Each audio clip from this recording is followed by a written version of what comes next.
আসসালামু আলাইকুম রহমতুল্লাহি ওবরকাতুহু।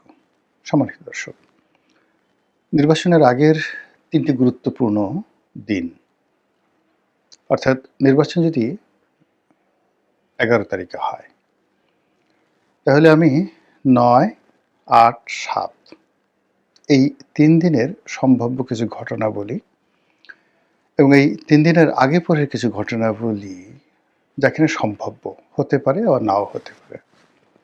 আর এগুলো হলে কী হবে কিংবা না হলে কী হবে, এই বিষয়গুলো নিয়ে আমি আমার নিজস্ব চিন্তা চেতনা থেকে যেটি ভালো মনে হয় সেটি আপনাদের নিকট উপস্থাপন করব। প্রথমত, নির্বাচন যদি ১১ তারিখে হয়, তাহলে আমি কেন ৯ তারিখকে টার্গেট করলাম? আবার আমি এই ভিডিওটি করছি ৫ তারিখে। ৫ তারিখের বাদ দিয়ে ৬ তারিখকে বাদ দিয়ে আমি ৭ তারিখের কেন ঘটনাপুঞ্জি আপনাদের সামনে তুলে ধরার চেষ্টা করছি। এর কারণ হলো যে আমি ভিডিও করছি ৫ তারিখে, ৬ তারিখে শুক্রবার, সরকারি বন্ধের দিন। আমাদের দেশে শুক্রবারে কেয়ামত হয় বা কেয়ামত হবে। এছাড়া সাধারণত বাংলাদেশে শুক্রবারে বড় কোনো ঘটনা ঘটে না। শনিবারে ৭ তারিখ, রোববারে ৮ তারিখ, আর সোমবারে ৯ তারিখ, মঙ্গলবারে ১০ তারিখ, বুধবারে ১১ তারিখ। বুধবারে আপনাদের হলো ইলেকশন। তো বুধবারের আগে হলো মঙ্গলবার, তার আগে সোমবার। কোন ৩টি দিন নিয়ে আপনাদের সঙ্গে আলোচনা করব? শনিবার, রবিবার, সোমবার। এখানে ৩ দিন ৩ রাত, মূলত ৭২ ঘন্টা। এই ৭২ ঘন্টাকে আমার কাছে মনে হচ্ছে দম বন্ধ করা একটি ঘটনা। কী কী ঘটতে পারে, কেন ঘটতে পারে সে বিষয়গুলো বলবো। তার আগে প্রকৃতির কিছু লীলাখেলা বা ইতিহাসের কিছু লীলাখেলা আপনাদেরকে বলি। যখন দেখবেন যে বড় কোনো দুর্ঘটনা ঘটে কিংবা প্রকৃতিতে বড় কোনো পরিবর্তন আসে কিংবা কালবৈশাখী আসবে, ঘূর্ণিঝড় আসবে, সুনামি আসবে, তার আগে নির্দিষ্ট পরিমাণ আগে কতগুলো লক্ষণ প্রকৃতিতে ফুটে ওঠে এবং সেই লক্ষণগুলো আপনারা কম বেশি সবাই জানেন। আপনার সুনামির আগে, কালবৈশাখীর আগে প্রকৃতি অনেকটা নিস্তব্ধ হয়ে যায়, বাতাস প্রবাহিত হওয়া বন্ধ হয়ে যায়। তারপর চারিদিক থেকে কেমন যেন একটা শি শি শি শি, মানে অকারণ আওয়াজ আপনি দেখতে পাবেন বড় কোনো দুর্ঘটনার আগে।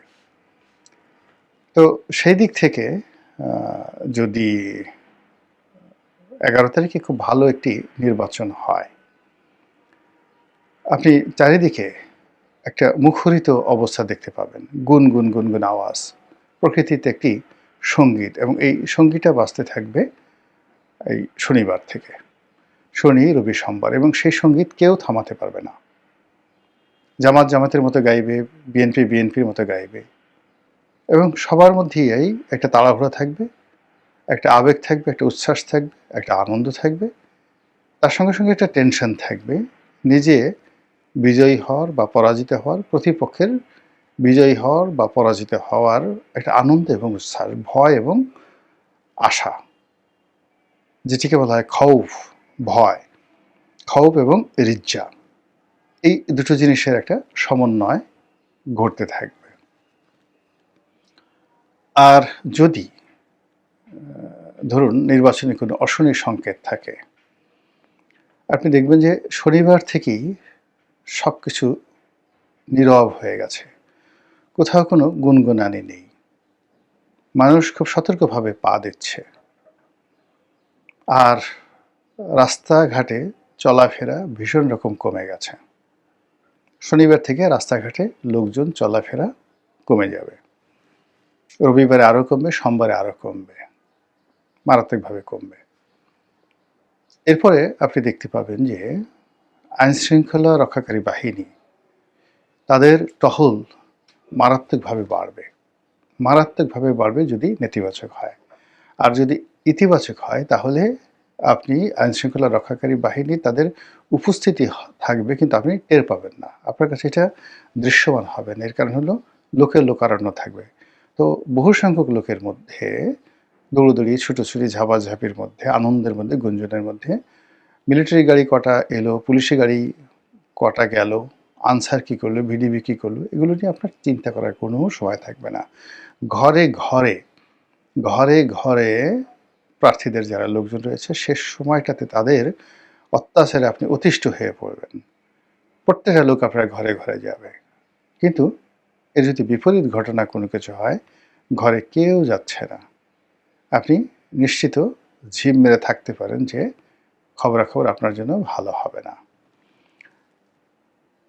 অন্য একটা বিষয় রয়েছে, সেই বিষয়টা হলো এই পৃথিবীতে মানুষের মুখ দিয়ে যা বের হয় প্রকৃতি তাই ঘটিয়ে দেয়। কখনো এমন কোনো ঘটনা ঘটেনি যে ঘটনা ঘটার পর সকল মানুষ আশ্চর্য হয়ে গেছে।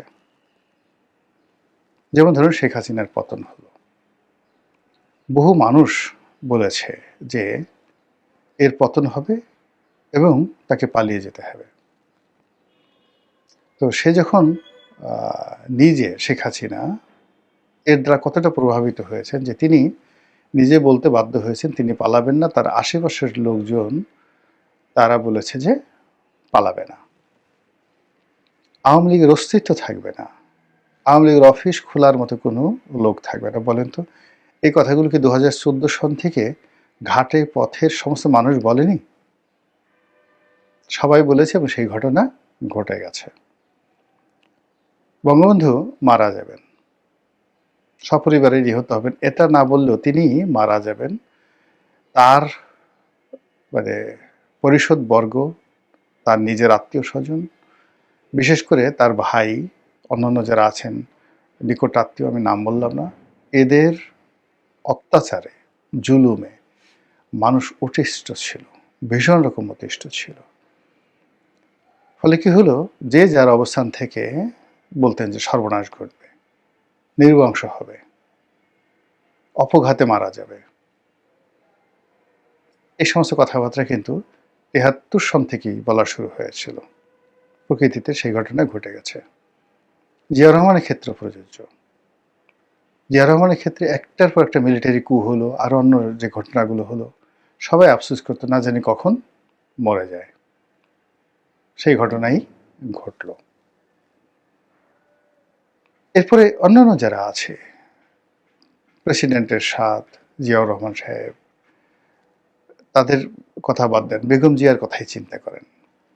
এখন বেগম জিয়ার যে রাজকীয় জীবন, সেই রাজকীয় জীবনের সঙ্গে তার যদি মৃত্যু, অনেক মানুষ জানাজায় হাজির হয়েছেন, কিন্তু মৃত্যু পূর্ব সময় তার যে নিঃসঙ্গতা, তার যে অসুখ, তার যে বিসুখ, তার যে কষ্ট, তার চোখের সামনে তার যে মনোবেদনা, সব কিছু তিনি একেবারে গাছ পাথর হয়ে গিয়েছিলেন, শোকে মুহ্যমান হয়ে গেছিলেন। তো সেই মানুষটি মৃত্যুর আগে একবার দুইবার তিনি শুধু হেসেছিলেন শেখ হাসিনার পতনের পর। এই যে জীবনের ট্র্যাজেডি, এই ট্র্যাজেডির কারণটা কি? এই ট্র্যাজেডির কারণ আপনারা যদি খুঁজতে যান তাহলে অনেক কিছুই দেখতে পাবেন, বুঝতে পাবেন, যার ফলে আপনি একটা অনুসিদ্ধান্তে পৌঁছতে পারবেন যে এই পৃথিবীতে কোনো কিছুই আনটার্ন যায় না। আপনি যতটুক ভালো কাজ করবেন সে ভালো কাজের মূল্যায়নে পৃথিবী আপনাকে দেবে। শেখ হাসিনা যত ভালো কাজগুলো করেছেন আমরা বলছি, কিন্তু তার সঙ্গে সঙ্গে তার মন্দ কাজ যেগুলো হয়েছে, একটা মন্দ কাজের জন্য তিনি এই পৃথিবী থেকে শাস্তি না পেয়ে যাবেন না। এটাই পৃথিবীর নিয়ম। এখন তারেক রহমান সাহেব আছেন, শফিকুর রহমান সাহেব আছেন, ডক্টর মোহাম্মদ ইউনূস আছেন, এদের ক্ষেত্রে একই নিয়ম প্রযোজ্য। সেনাপ্রধান আছেন, গত 17 মাসে যা কিছু হয়েছে, এই যা কিছু হয়েছে এর মধ্যে কোন কথাগুলো সামনে চলে আসছে এবং যাকে বলা হয় বারবার মানুষ আলোচনা করছে। প্রথমত হলো মাস্টার মাইন্ড, এরপর হলো ম্যাটিকুলাস ডিজাইন, এরপরে হলো পুলিশ হত্যাকাণ্ড, থানা পোড়ানো। পক্ষে কিচ্ছু বলছে না, কিন্তু মানুষ এগুলো নিয়ে কথাবার্তা বলছে। তো মেটিকুলাস ডিজাইন, থানা পোড়ানো। এরপর হলো যাবে না, উনি যাবে না, এত সহজে ছাড়বে না। মানে এগুলো একজন দুজন নয়। যদি কেউ বলে থাকে যে উনি চলে যাবেন যথাসময়ে, উনি ভদ্রলোক মানুষ, এদের সংখ্যা যদি একজন হয়, উনি চলে যাবেন না, এদের সংখ্যা 1000 জন। তো এই যে উনি থাকবেন না, উনি চলে যাবেন, এরপর আসলো কি গুপ্ত শক্তি, জামাত ইসলামিক দলগুলো ক্ষমতায় আসবে। তারপর ম্যাটিকুলাস ডিজাইনে ইলেকশন ইঞ্জিনিয়ারিং হবে, গুপ্ত শক্তি জাল ভোট দেবে।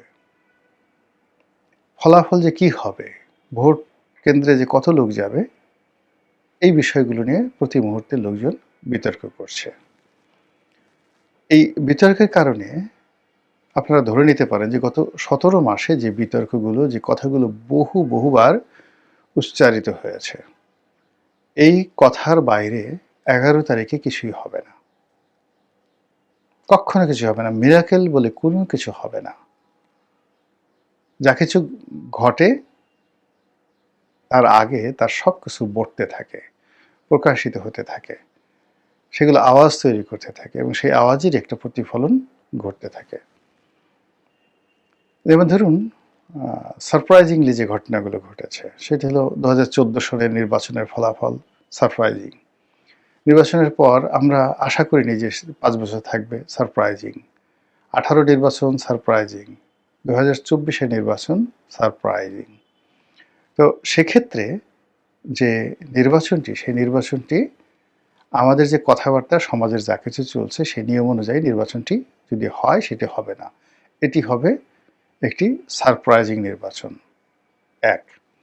আর আমরা যদি সারপ্রাইজিং মানে ম্যাজিক্যাল, থান্ডারিং, তারপরে যাকে বলা হয় অ্যাস্ট্রোনাস্টিং, এরপরে আরও অনেক কিছু ইংরেজি শব্দ আপনি যদি যুক্ত করেন, বাংলাতে আপনি যদি সেগুলো বলেন, তাহলে যে যা দেখলে আপনি কিংকর্তব্য বিমূঢ় হয়ে যাবেন, থান্ডার্ড হয়ে যাবেন, বজ্রাহত হয়ে যাবেন, তারপরে আপনি যাকে বলে এখন বেকুব হয়ে যাবেন, তারপরে আপনি যাকে বলা হয় এটা কি করে হলো আফসোস করবেন। এই ধরনের নানা বাংলা শব্দ হতে পারে নির্বাচনের যে ফলাফল ইত্যাদি সব কিছু নিয়ে।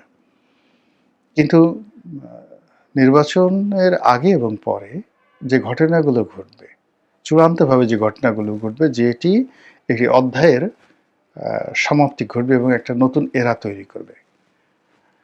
সমাপ্তি ঘটবে হলো যে ধরুন ডক্টর মোহাম্মদ ইউনূসের রাজত্বের সমাপ্তি ঘটবে, আর যারা ক্ষমতায় আসবে তাদের একটা নতুন এরা তৈরি হবে।